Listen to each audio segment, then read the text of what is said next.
고석주, 다소 생소한 이름이실 텐데요. 일제강점기 초반 민족 계몽운동과 항일운동을 전개했던 인물입니다. 서천에서도 청년 계몽운동에 힘쓰며 깊은 족적을 남겼는데요. 고석주 선생의 생애를 안경달 기자가 짚어봤습니다. 1884년 지금의 논산시 가야곡면 강청리 부근에서 태어난 고석주 선생은 1903년 하와이로 이주하면서 본격적으로 민족운동에 발을 디뎠습니다.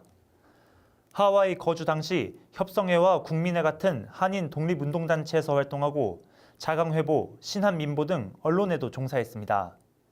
이승만 박사가 교장으로 있던 코리안 센트럴 스쿨의 교사로 근무하기도 했습니다.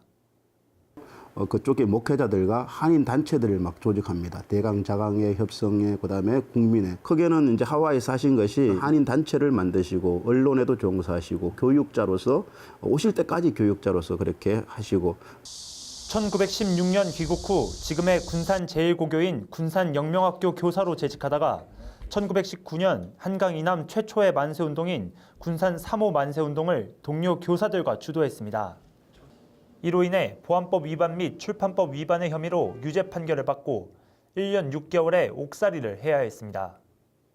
추록 후 고석주 선생은 6년여간 전북 지역에서 교편을 잡았던 것으로 추정되며 1930년 이후 이곳 판교리로 넘어오면서 서천군과 연을 맺었습니다. 판교에서도 판교교회 설립과 부흥에 앞장서고 야학과 청년회를 조직해 어린 학생들을 교육하며 지역 계몽운동에 앞장섰습니다.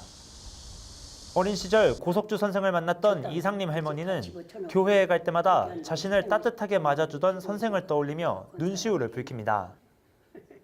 일본 순사들에게 꼿꼿했지만 마을 사람들에게는 한없이 유했던 큰 어른으로 지금까지 기억 속에 남아 있습니다. 그냥 내가 나가면 머리 씻어주고 먼지서 온다고 그냥 이뻐하셨고, 판교 지대가 아주 거지가 나빴지요. 건달들만 그냥 못해 갖고 참 나이 드신 장로님 그 건달들이 그저 귓삼대기도 때리고 그래도 대양하시지 않으시고 그 사람들 다 받아주시고 그래갖고 젊은이들이 그 건달로 댕기던 사람들도 많이 예수를 믿고. 1937년 판교리에서 타계한 후 선생의 무덤은 복내리 공동묘지 한 구석에 수십 년 동안 위치해 있었습니다.